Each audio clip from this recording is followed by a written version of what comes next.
Assalamualaikum warahmatullahi wabarakatuh. Nama saya Lesya Ida dengan NIM 22 garing 505-809 garing SV garing 21946 dari kelompok PGW lanjutan A.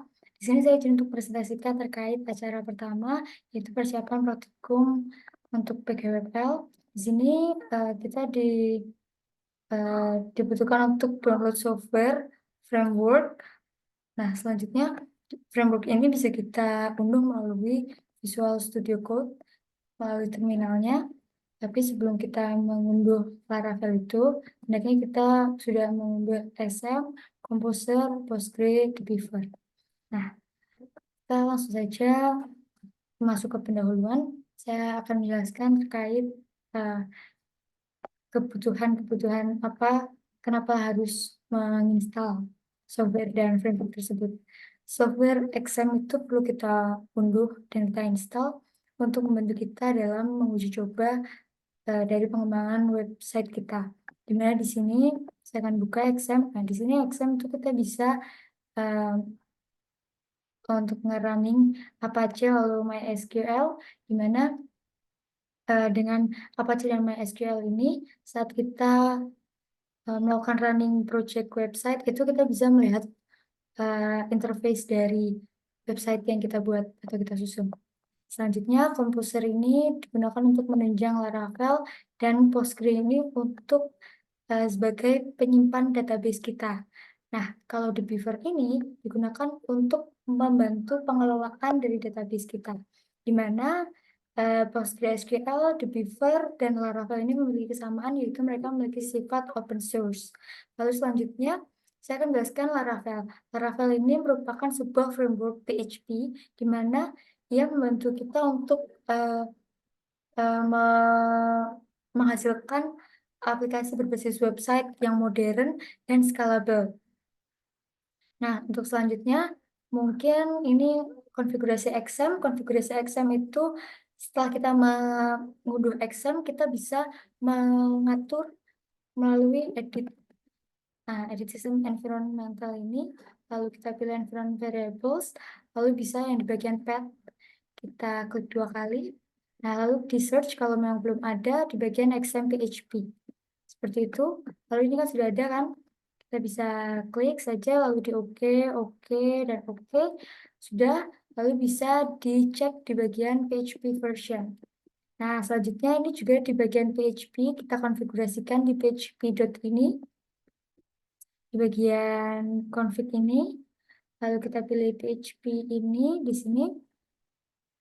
Nah, di sini kita disuruh untuk menghilangkan titik koma di depannya, di mana titik koma ini di bagian extension. Nah, coba kita search ya, MTL. Nah, di sini ini sudah dihilangkan ya extensionnya, jadi dia sudah bisa mengakses ekstensi tersebut seperti itu. Sebentar. Lalu kita lanjut. Nah, instalasi komposer pun cukup mudah juga. Hanya install biasa, lalu sudah. Nah, ini konfigurasi Postgre itu ada di bagian file yang namanya pg_hba.conf, lalu juga yang postgresql.conf itu diganti sesuai dengan ketentuan.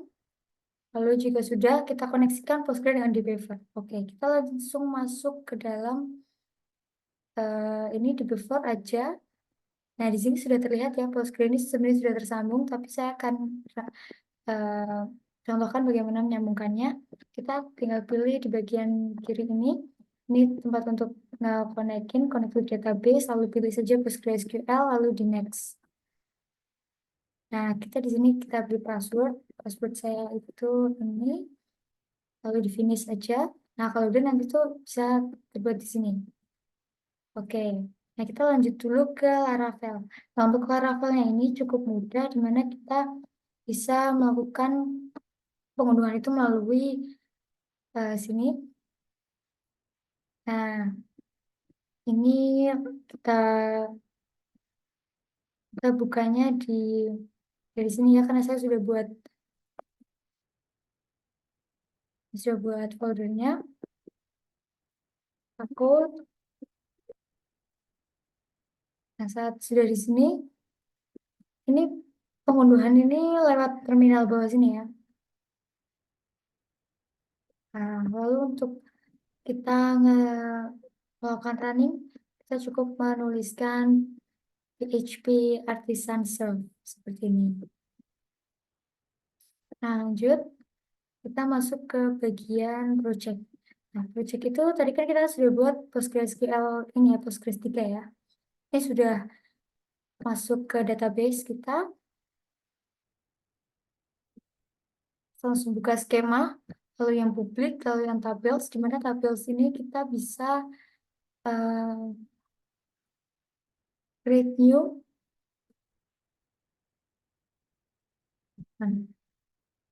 Maaf, ini aja di bagian tabel ini kita bisa ngimport ya. Di tables, import data ini, kita lalu importkan. Next, kita input filesnya. Kita buka dulu bagian PDW file ya. Nah, di sini ini bisa langsung kita add. Lalu di table mapping kita configure.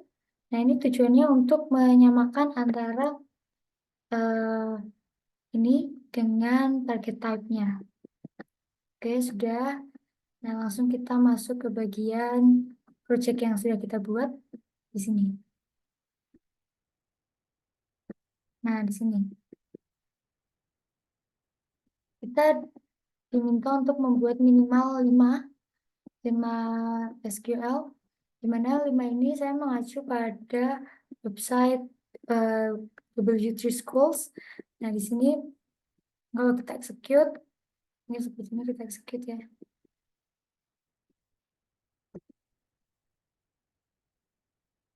Apa ini persons doesn't exist? Oh, ini karena tabelnya saya pindah lokasi, jadi dia nggak bisa nge-execute. Kita mungkin bisa buka di lampiran. Nah, di lampiran ini sudah saya screenshot bagaimana dia kalau sudah di-execute. Nah, ini contohnya. Jadi di sini select from persons who were not born in Sukabumi. Jadi kita akan menampilkan semua data yang ada di tabel person, tapi tidak yang memiliki kelahiran di Sukabumi. Seperti ini. Lalu selanjutnya, memilih data dengan 2 syarat atau lebih. Di mana kita memilih apa yang akan ditampilkan, first name, last name, city, dari tabel person, di mana memiliki tempat tinggal di Malang, dan nama terakhirnya itu dari M, seperti ini. Lalu kalau ini OR, di mana jika si data ini memenuhi salah satu syarat, maka dia bisa tertampil, seperti itu. Lalu yang keempat, memilih data person yang tinggal di Jambi. Jadi ini akan muncul seluruh data yang personnya ini tinggal di Jambi gitu. Dimana saya memilih yang ditampilkan hanya first name dan city. Lalu yang terakhir, nah ini kita menghitung orang yang lahir di tempat yang sama dan lebih dari 5 orang. Jadi kalau itu kurang dari 5 orang atau 5 orang tidak masuk ke list seperti itu. Jadi select count ID di mana lahir, ya kan? Ini born dari tabel person, group by born dengan having count-nya dari ID juga lebih dari 5 seperti itu. Mungkin sekian dari saya, kurang lebihnya mohon maaf. Wassalamualaikum warahmatullahi wabarakatuh.